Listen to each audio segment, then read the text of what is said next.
Welcome everyone, it's June 2017. I'm Dadhichi here with your dose of astrology, karma and all things philosophical, social, political, whatever you want.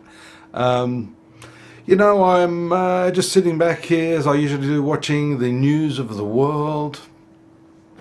Everyone is so engrossed in what's happening, horrible things happening everywhere. And I was just thinking that when you sit back and look at what's going on in Tibet, in China, in Korea, what is it that I can do to alleviate that problem? And it seems to my way of thinking that nothing there. I think the solution is working as best you can in your immediate environment, bringing peace to the locality in which you live. Let's bring it back a little closer to home, like your domestic situation, bringing that peace to the relationships that you work with. Doesn't it make sense that if you were to focus your energy on those areas, if all of us did that, then, I'm not saying all of the world's problems would be gone, but I think it will go a long way to generating peace, family by family, individual by individual. I said last night that if you use problems as an excuse for not being happy, then you're never going to be happy, because there's always going to be problems in life. And so it's a matter of coming back to this present moment, and as difficult as things may seem, not resisting those problems and maybe changing the perspective a little bit on the issues, realizing that the problems you have are in particular stepping stones to bigger and better things. As I say, life's bullshit is really the fertilizer for spiritual growth and development. Just like a gardener uses his bullshit to, fertilize the garden and grow beautiful flowers. We do have a tendency to resist, both the problems in the world and our own individual problems, what's come before. We look back on our past, shake our heads in shame or shock or fear or whatever, and all the while overlooking the fact that each and every one of those experiences that we've had is specifically designed to help you become who you are, and the problems that you have right now are designed to help you become more of who you are. You have a unique and individual destiny. You've heard that line before.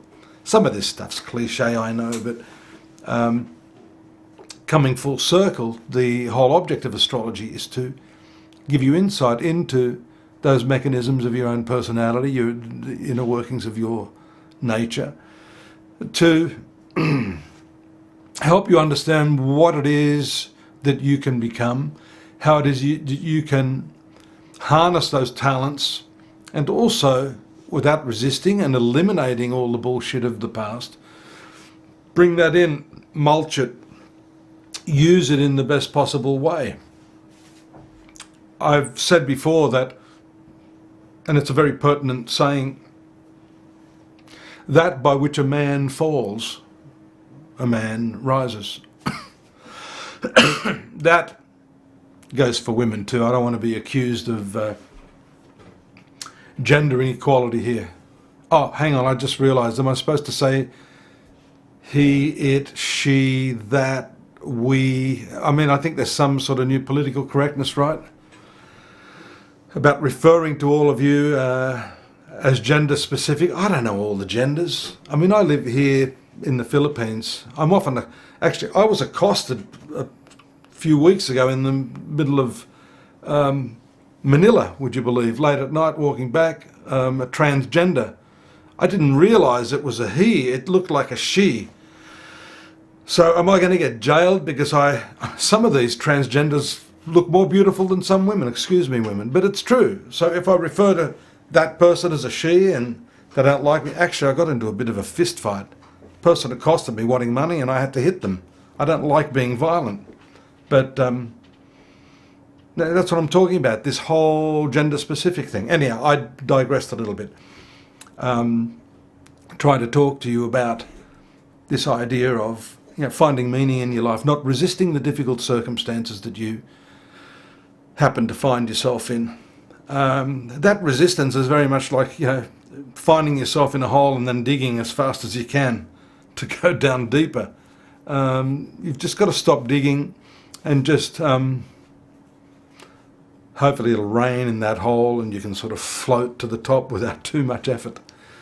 But I think you get my drift. And yes, again, coming full circle, astrology is the mechanism by which you can discover more about yourself.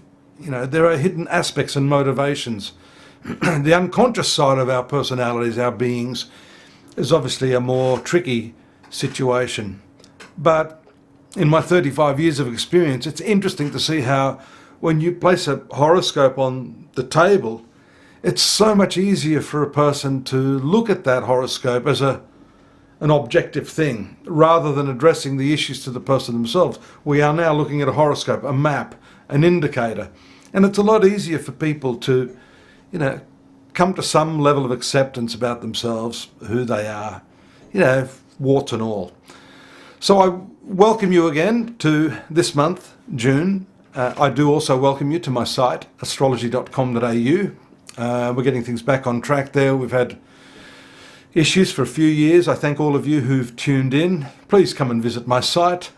We need your numbers there to help us stay alive. It is not an inexpensive thing to run a website, especially a larger website like mine, where you have hundreds of thousands of dollars of costs over a couple of years. That money has to come from somewhere. So go to my shop, just buy a little report, even $10. It would help us.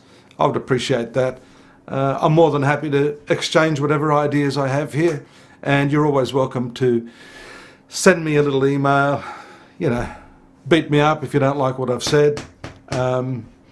Apologies to those of you who are more beautiful than the gender you're trying to emulate. Sometimes it's hard to tell. We love and accept all of you for who you are. That's the object of astrology. Stay tuned. I'm going to get into the 12 signs now, the month of June, for each and every one of you. Take care. Bye-bye.